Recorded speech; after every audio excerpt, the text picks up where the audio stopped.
Allahumma salli ala Sayyidina Muhammad. Bismillahirrahmanirrahim. Assalamualaikum warahmatullahi wabarakatuh. Innal hamdalillah nahmaduhu wa nusalli wa nusallim ala rasulihil karim, amma ba'du. Hadirin yang berbahagia, yang tentunya sama-sama mengharap ridha Allah Subhanahu wa taala. Kita masih dalam ta'lim di bab kisah ahli zuhud dan dermawan dalam kitab Fadilah Sedekah di kisah yang ke-11. Abu Ishaq Ibrahim bin Abi Hilal adalah seorang sekretaris pribadi Abu Muhammad Muhallabi, seorang menteri pada masa kekhalifahan Abbasiyah. Ia menceritakan kisah berikut ini. Ketika aku sedang di samping Abu Muhammad Muhallabi, penjaga pintu gerbang datang dan memberitahu kepadaku bahwa Sarif Murtada rahmatullah alaih meminta izin untuk masuk. Sang menteri pun memberikan izin, dan ketika Sarif Murtada rahmatullah alaih masuk, menteri berdiri dengan penuh hormat dan mempersilahkannya duduk. Setelah Sarif Murtada rahmatullah alaih duduk, ia berbincang-bincang dengannya. Ketika ia hendak pulang, menteri itu berdiri untuk melepaskan kepergian Sarif Murtada rahmatullah alaih. Tidak lama setelah kepergian Sarif Murtada rahmatullah alaih, penjaga pintu gerbang datang lagi dan memberitahu bahwa adik Sarif Murtada rahmatullah alaih, yakni Sarif Ridha rahmatullah alaih, meminta izin untuk masuk. Pada saat itu menteri tersebut sedang sibuk menulis. Lalu ia segera menyimpan secarik kertas itu dan segera menuju ke pintu. Ia menjabat tangan Sayyid Ridha rahmatullah alaih dengan penuh hormat, lalu menuntunnya menuju tempat duduknya. Ketika Sayyid Ridha rahmatullah alaih duduk dengan penuh tawaduk di depannya, pembicaraannya didengarkan dengan penuh perhatian. Dan ketika ia hendak minta izin untuk pulang, menteri itu mengantarkannya sampai ke pintu gerbang. Aku sangat heran melihat kejadian tersebut, karena pada waktu itu banyak orang yang duduk di majelis menteri. Maka aku tidak berani bertanya.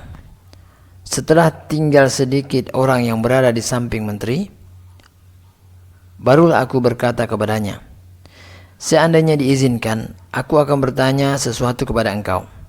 Sang menteri pun berkata, "Tentu saja, silakan bertanya."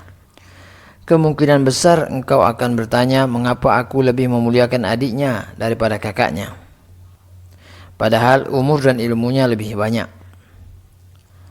Aku berkata, "Inilah yang aku tanyakan." Menteri berkata, "Dengarkanlah dengan penuh perhatian. Kami telah memerintahkan untuk menggali sungai yang di dekatnya terdapat tanah milik Sarif Murtada rahmatullah alaih, sehingga sebagian biayanya menjadi tanggung jawab Sarif Murtada rahmatullah alaih, yakni sekitar lebih dari 16 dirham.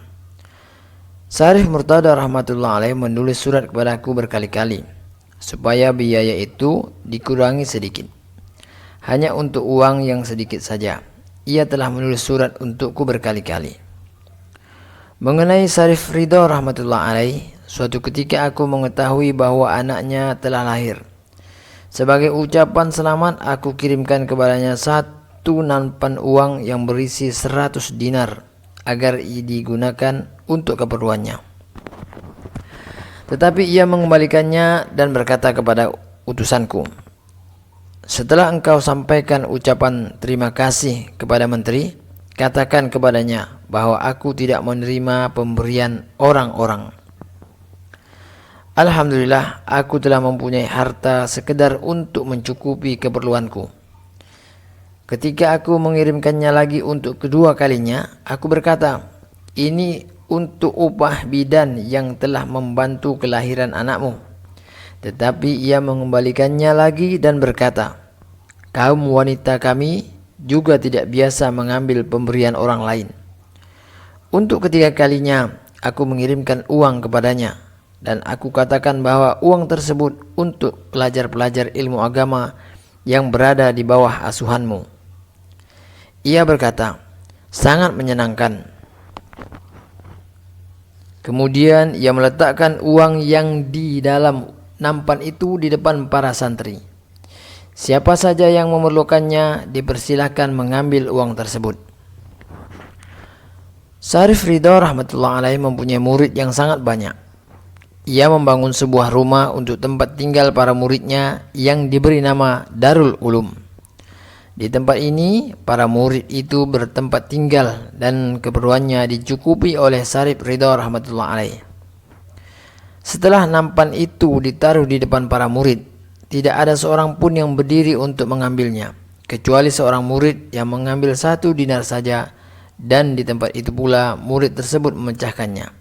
Kemudian mengambil hanya sedikit bagian dari 1 dinar itu dan menyimpannya. Sisanya dikembalikan di dalam nampan itu. Syarif Ridho rahmatullah bertanya kepada murid itu, sepotong dinar yang sedikit ini untuk keperluan apa? Ia menjawab, pada suatu malam aku tidak memiliki minyak untuk menyalakan lampu, dan aku tidak bertemu dengan pemegang kunci amanah.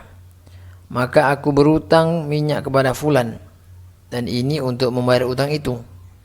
Setelah itu Syarif Ridho rahmatullah alaih menyuruh untuk membuat kunci amanah sebanyak jumlah muridnya, dan memberikan kepada setiap murid sebuah kunci khazanah, sehingga sewaktu-waktu memerlukannya setiap murid dapat mengambilnya sebanyak keperluannya dan tidak perlu bertanya kepada bendahara. Adapun nampan itu pun dikembalikan dalam keadaan uangnya hanya berkurang sedikit. Setelah menceritakan kisah ini, menteri berkata, sekarang engkau tentu mengetahui mengapa aku sangat memuliakan orang seperti dirinya. Dalam kitab Ithaf. Demikian hadir yang berbahagia, kita telah dengarkan kisah kedermawanan Syarif Ridho rahmatullah alaih. Semoga ini menjadi inspirasi kita dan semangat serta menjadi kerisauan juga bagi kita, sehingga kita berdoa kepada Allah agar Allah memberikan kekuatan pada kita untuk mengamalkan dan menyampaikannya.